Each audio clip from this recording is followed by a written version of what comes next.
Good morning, lovelies. Let's talk about the greatest command. Jesus, coffee.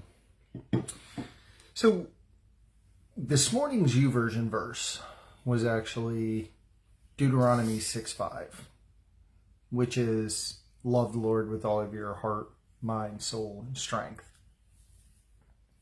So, I wanted to dig into that, and I really wanted to dig into that verse, and I wanted to go through a passage in Matthew 9 too, because I really want you guys to understand why this verse is so pivotal, why this verse is so important. So, as you heard me reference, the original verse was in Deuteronomy 6:5, when Moses were talking to the people. God was actually talking to Moses. But Jesus actually references this passage later in Matthew 22, verse 37, when he's being talked to by the Pharisees. Pharisees actually asked him, but when the Pharisees heard that he silenced the Sadducees, they gathered together. Then one of them, a lawyer, asked him a question, testing him. Notice they were testing him. They weren't asking him for information, they were testing him. And saying, "Teacher, which is the greatest commandment in the law?" So they're asking, of the 10, which is the most important?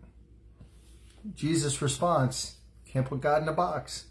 Don't try and put God in a box, because he does not fit in there.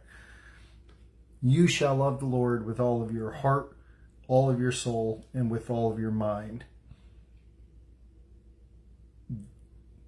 This is the first and greatest command.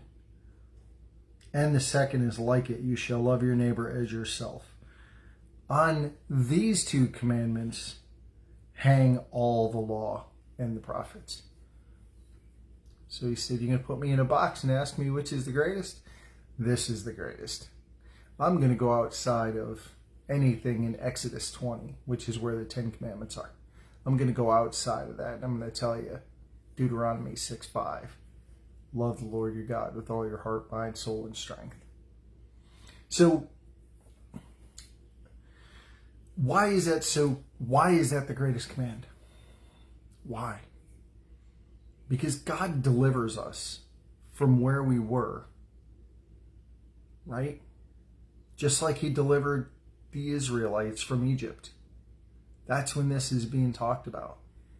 He delivers the Israelites from Egypt, from slavery and bondage. And they're in the middle. They haven't quite gotten to their promised land yet, but they're in the middle and they're feeling tired and weary, just like we do. We're in the middle. We've been delivered and we're somewhere in the middle. We're not quite to where the promised land yet. We're just kind of in the middle, and we're weary from the fight, and we're tired. And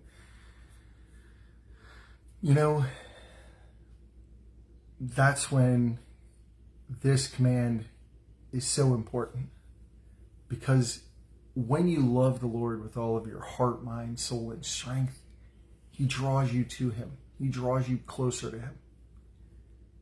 And that's where his strength shows up, is when you're weak and when you're tired and when you're weary in the fight.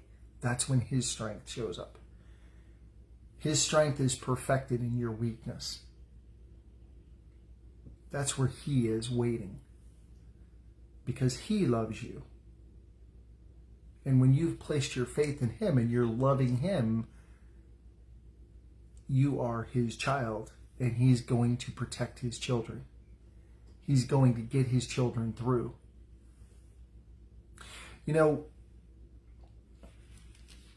Matthew 9, verse 9 through 13. Lost my mind for a second.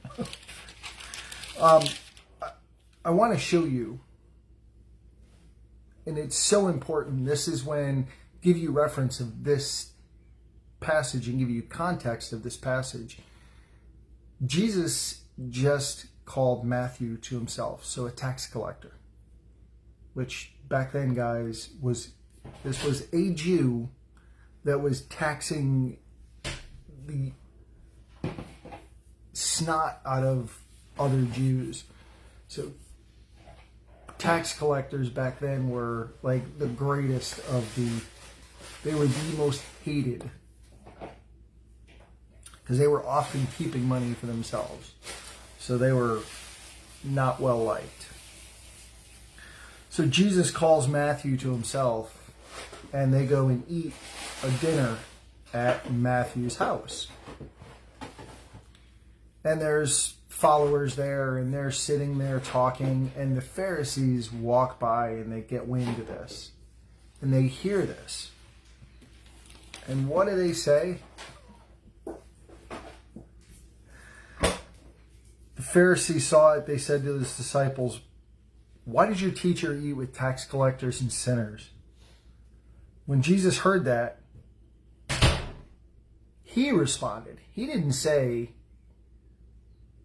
"Go respond and tell him this." Jesus hears this and answers him. "Those who are well have no need of a physician, but those who are sick. But go and learn what this means. I desire mercy and not sacrifice. For I did not come to call the righteous, but the sinners to repentance." I didn't come for the righteous. I came for the sinners, to call them to repentance. I want you to notice something, and I want you to think about something today. When you think you're too far gone, and you think, I got to clean myself up before I come to Jesus. No. Come to him. He's the one who does the cleaning. He's the one who does the heavy lifting. I want you to think about the most pivotal people in his ministry. The most pivotal people in his time on earth were sinners. His disciples, sinners. Fishermen, tax collectors. The first person he comes to publicly